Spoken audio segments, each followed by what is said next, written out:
좋아요, 구독! 네, 오늘 우리 시장에서 개인 투자자분들이 가장 많이 검색한 검색 상위 종목들 만나보는 시간입니다. 시장에서 화제가 됐었던 오늘장 핫스탁5 종목들 지금 바로 확인해 보시죠. 네, 오늘장 핫스탁5 종목들을 살펴볼 텐데 SK스퀘어 최근에 저PBR 관련한 테마로 묶이면서 굉장히 좋은 흐름을 보여주고 있고요. 에브리봇은 실적은 아쉽지만 주가는 계속해서 강한 흐름을 좀 보여주고 있습니다. 자, 우선 종목들 종가부터 한번 짚어보도록 하겠습니다. 자, 오늘장 종가부터 살펴볼 텐데요. 오늘장 종가 기준으로 동화기업이 27%대 상승세를 보여줬고요. 에브리봇이 17%대, PSK홀딩스가 9%대 상승 마감을 보였습니다. 자, 계속해서는 장중 주가 흐름도 살펴보도록 하겠습니다.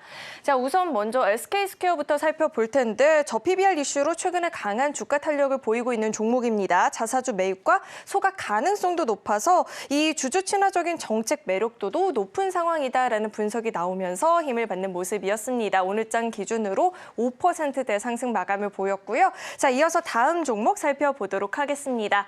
ISC 살펴볼 텐데 장 후반으로 갈수록 더 강한 탄력을 보여줬죠. 10월부터 연결 실적에 반영이 되면서 양적, 질적 성장이 기대가 된다라는 평이 나오면서 힘을 받는 모습이었습니다. 후반에 더 강한 흐름을 보여주면서 7%대의 상승 마감을 보였고요. 계속해서 다음 종목 살펴보겠습니다. 동화기업 살펴볼 텐데 오늘 관련주들의 이 주가 상승 배경으로는 최근 국내 연구진이 전고체 배터리 양산에 활용될 복합 고체 전해질을 개발했다는 소식이 나오게 되면서 관련주들이 힘을 받는 모습이었죠. 오늘장에서도 무려 27%대 강한 시세를 분출을 해줬습니다. 자, 이어서 다음 종목 살펴보시죠. PSK홀딩스 살펴볼 텐데 9%대 상승세를 보였죠. HBM 관련주들 오늘장에서 강세 흐름을 보였고요. SK하이닉스도 오늘장에서 강한 움직임을 보였는데 올해 본격적으로 반도체 업황 회복이 나타날 것이란 이 전망이 나오면서 기대감의 강한 상승세를 보여줬습니다. 자, 마지막 종목 살펴보겠습니다. 에브리봇 살펴볼 텐데요. 자, 실적은 사실 아쉽게 나왔죠. 영업이익이 전년 동기 대비 75.3% 줄었다라고 하고요. 매출액도 40.2% 감소한 수준이었지만 주가 자체는 최근 들어서 계속해서 상승 추세를 보이고 있는 종목입니다. 오늘장에서도 17%대 오름세를 보였습니다. 자, 이렇게 오늘장 핫스탁5 종목들이 공개가 됐고요. 이어서는 강사님과 함께 한 종목 한 종목 좀 자세하게 이야기를 나눠보는 시간 가져보도록 하겠습니다. 자, 강사님, 오늘장 핫스탁5 종목들이 공개가 됐는데요. 저희가 어떤 종목부터 살펴보는 게 좋을까요? SK스퀘어부터 한번 체크를 해보도록 하겠습니다. 네, SK스퀘어. 저PBR 관련한 종목들이 오늘 조금 내림세를 보인 종목도 있었지만 이 종목은 강하게 움직여줬거든요. 저희가 어떻게 좀 전망을 해봐야 될까요? 자, 결론적으로 사실 SK스퀘어 같은 경우는 사실 중간 지주사급이라고 좀 생각을 해주시면 좋을 것 같은데요. 자, SK그룹에서 SK지주사가 있고 그 밑에 이제 SK스퀘어라는 회사가 하이닉스를 이제 보유하는 형태로 지배구조가 좀 짜여져 있는 그런 부분이 있다라고 보시면 좋을 것 같은데요. 자, 지금 이제 현재 SK스퀘어 같은 경우는 그래도 주주 친화적인 정책들을 사실 연초부터 계속적으로 펼쳐왔었던 회사입니다. 자, 그러다 보니 실적이 좀 안정적으로 지금 진행이 되고 있고 거기에 따른 주주 친화적인 정책까지 같이 얹어지다 보니까 아무래도 주가 상승이 조금 더 또렷하게 나올 수 있다라는 생각들을 좀 하실 수밖에 없을 것 같고요.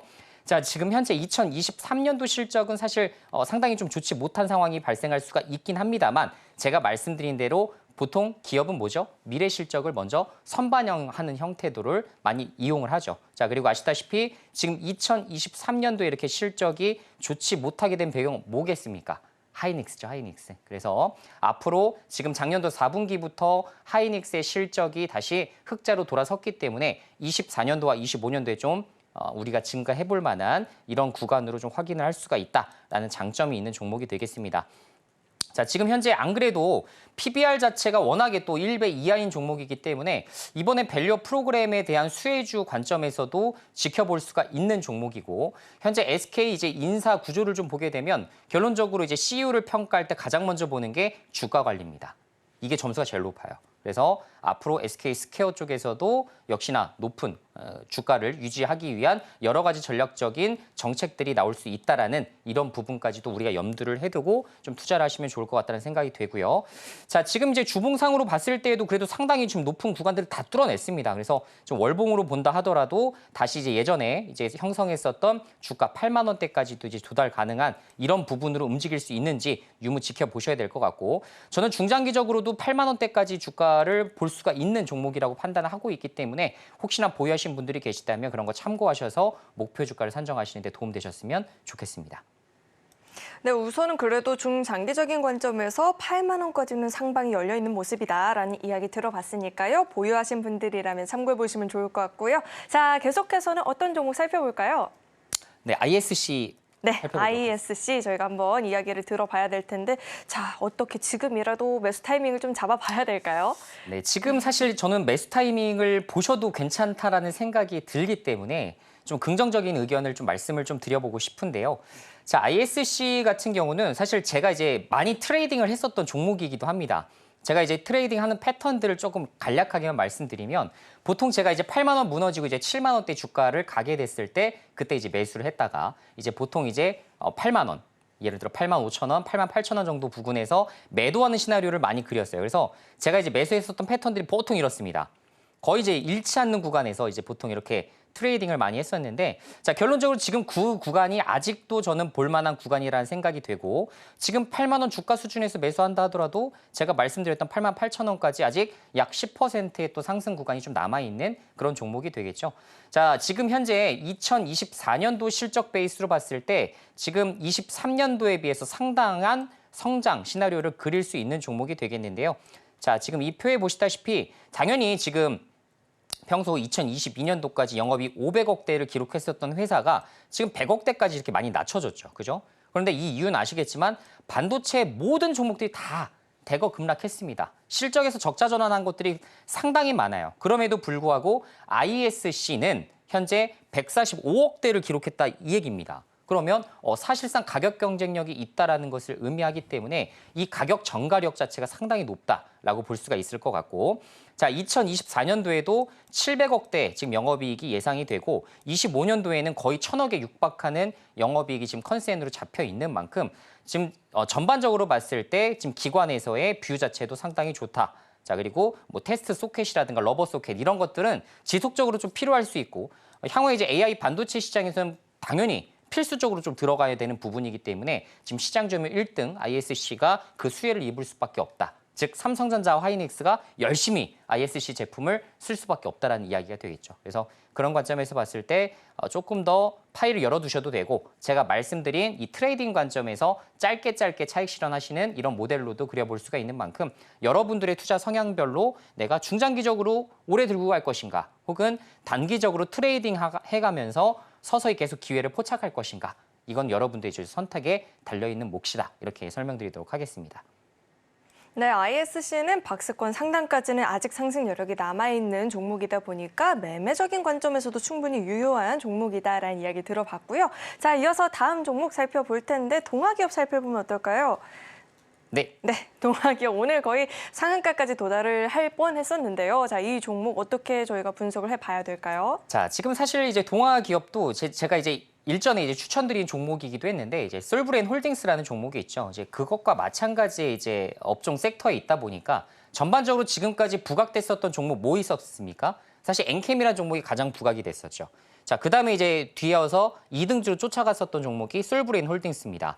자, 그리고 3등주로 가고 있었던 게 지금까지 부각을 단 한 번도 받지 못하다가 동아기업이 다시 탁 올라서면서 사실상 그죠? 이제 지금 이제 신규 종목으로 좀 떠오르고 있는 상황이라고 볼 수가 있을 것 같은데요. 자, 제가 말씀드린 대로 지금 해외 수출 쪽 IRA에 위배되지 않는 선에서 지금 전액 쪽 수출 잡아볼 수 있는 게 두 기업밖에 없다라고 말씀을 드렸죠. 말씀드린 대로 솔브레인 홀딩스, 엔캠밖에 없습니다. 나머지는 사실 2025년도까지 이제 완공 목적으로 하고 있는 공장 자체가 없어요. 그래서 동아기업은 조금 더 더딜 가능성이 있다라는 이런 부분 좀 참고를 좀 해주시면 좋을 것 같고, 자 유럽과 사실상 이제 미국에서 공장 가동을 할 수 있는 두 개 기업이 너무나 크게 급등을 했기 때문에 항상 똑같은 패턴입니다. 1, 2등주가 이렇게 올라간다. 그럼 뭐겠어요? 다른 관련주로 볼 수 있는 종목이 키 맞추기. 그죠? 일종의 키 맞추기로 이제 올라가는 이런 상황들이 많이 발생하기 때문에 동아 기업까지만 여러분들이 체크하셔도 될 것 같아요. 전액 기업을 보신다면 다른 거 다 필요 없이 지금 뭐 또 부수적으로 또 여러 종목들이 있긴 합니다만 저 같은 경우는 사실 1, 2, 3 동아 기업까지만 딱 체크를 하고 있습니다. 그래서 가급적이면 이 종목 안에서만 여러분들이 매매하셔도 좋을 것 같다는 생각이 좀 되고요. 자, 투자자별 매매 동향을 보게 되면 사실상 오늘 조금 패턴이 조금 희한하긴 하죠. 이게 보시는 대로 지금 거래량이 오늘 상당히 많이 실렸어요. 평소에 7만 주, 10만 주씩 거래량이 실리던 곳이 어떻게 돼요? 오늘 보시는 대로 이제 100만 주가 넘게 터집니다. 그죠? 그런데 매수한 주체가 누구일까 한번 생각해 보시면 개인이 샀어요. 그죠? 외국인과 기관이 파는 와중에 개인이 매수했다라는 부분은 사실상 오늘 실질적인 수혜주 관점으로 매수했다라고 보기에는 조금 어려울 것 같고 결론적으로 뭡니까? 1, 2등주 가니까 나도 따라가야지. 키 맞추기용 매수가 아닐까 이런 걸 좀 추측을 좀 해볼 수가 있을 것 같아요. 그래서 가급적이면 지금부터 뭐 매수를 더 해서 더 큰 목표 주가를 보시는 것보다는 사실상 만약에 매수한다면 눌림목 구간 한참 줬을 때 그때 이제 노려보시거나 혹은 지금부터는 좀 매수를 안 하시는 쪽으로 방향을 잡아보시는 게 훨씬 더 안전하실 수 있다라는 부분 다시 한번 설명드리도록 하겠습니다. 네, 이렇게 동아기업에 대해서 이야기를 들어봤는데요. 전해에 관련한 종목들 사이에서는 1, 2, 3등주까지만 이 내에서만 매매를 하는 게 좋겠다라는 이야기 들어봤고요. 자, 이어서 다음 종목 만나볼 텐데 PSK 홀딩스를 좀 살펴볼까 합니다. HBM 관련한 종목도 오늘 SK 하이닉스도 그래도 강한 모습을 보여줬고 이 종목도 강세를 보였는데 저희가 어떻게 좀 전망을 해봐야 될까요? 네, 아까 말씀드린 대로 사실 이제 12월 달 주도주 섹터라고 볼 수 있는 게 이제 반도체였죠. 그런데 이제 사실 이제 1월 달부터 좀 밀리기 시작하면서 2월 달까지도 크게 이제 재미를 못 보고 있었던 게 이제 반도체 섹터였는데 자, 결론적으로 지금 2월 시장 반등을 좀 앞두고 있는 시점에서 어디가 올라오나를 봤을 때 역시나 반도체입니다. 그래서 반도체는 지금부터 다시 보셔야 되는 구간이다라는 생각이 되는데 자, 오늘 HBM 관련된 종목들이 사실 거의 7%, 적게는 5%, 많게는 뭐 10% 가량까지도 급등한 종목들이 꽤 많습니다. 여러분들이 좋아하실 만한 뭐 한미반도체라는 종목도 오늘 급등이 좀 나왔고요. 자, PSK 홀딩스를 볼 때에도 상당히 지금 차트에서 그렇게 매력적이지 못한 구간까지 떨어졌었거든요. 그렇다가 지금 사실 여기서부터 이제 바닥을 다지기 시작하면서 오늘 이제 크게 이제 다시 급등이 나오면서 이 구간을 다시 뚫어준, 그죠? 단기평선 자체를 모두 이렇게 뚫어버린 이런 상황에 지금 가고 있는 종목이라고 보시면 좋을 것 같은데 자, 결론적으로 오늘 아마 이제 보시면 아시는 대로 기관과 외국인, 그죠? 아까 그 동아기업과는 패턴이 좀 다르죠? 기관과 외국인이 듬뿍 매수를 해주면서 결론적으로 주가를 올려주는 이런 상황들이 이제 발생을 합니다. 자, 결론적으로 이런 것들이 일회성으로 그치는 것이 아니다. 뭐다? 연속성으로 더 갈 수 있는 종목에서 나오는 흔히 나오는 패턴이라고 생각을 하시면 좋을 것 같아요. 그래서 가급적이면 단기적으로 지금부터 보시는 것도 좋은 방법이 되실 수가 있고 혹은 저 같은 경우는 한두 차례 정도 눌림목을 줬을 때 그때부터 서서히 분할 매수로 PSK 홀딩스를 모아나가는 것도 좋은 방법이 될 수 있다라고 생각을 합니다. 아직은 상방이 꽤 열려있는 이런 종목이기 때문에 목표 수익률 뭐 10%, 또 조금 많게는 뭐 15%까지 잡으면서 트레이딩을 하셔도 괜찮은 구간이기 때문에 이 점만 좀 참고하셔서 매매하시면 좋을 것 같네요. 네, 이렇게 이야기를 들어봤는데요. 그래도 상당히 여전히 열려있긴 했지만 매매적인 관점에서 지켜보는 게 좋을 것 같다라는 이야기까지 짚어주셨습니다. 자, 마지막 종목 이야기 들어봐야겠죠. 에브리봇인데 사실 실적이 그렇게 좋게 나오진 않았더라고요. 근데 주가는 계속해서 좀 강하게 움직이던데 이 종목 저희가 어떻게 봐야 될까요? 사실 에브리봇을 보고 있는 제 시선은 사실 일종의 사실 테마주 관점에서 많이 접근을 좀 하고 있는데요. 자, 시장에서 어떤 이유 없이 매수세가 크게 유입되면서 주가가 크게 올라버리는 경우들이 상당히 많이 발생합니다. 아시겠지만 주식시장에서 굉장히 빈번하게 발생하는 일이에요. 자, 에브리봇이 지금 다른 기업과 다르게 차별화된 뭐 로봇주다? 라고 보기엔 좀 어렵죠. 그렇죠? 아시겠지만 레인보우 로보틱스, 두산 로보틱스라는 워낙에 큰 대장주들이 있다 보니까 에브리봇과의 뭔가의 이런 패턴들을 같이 그려나가기에는 좀 쉽지는 않아 보이긴 합니다. 자, 물론 지금 이제 저가 수준 대비 지금 거의 2배 넘게 가격이 폭등을 했거든요. 전 이렇게 봅니다. 예를 들어 두산 로보틱스라는 종목의 주가 흐름과 혹은 만약에 레인보우 로보틱스라는 종목도 있을 수가 있겠죠. 그죠?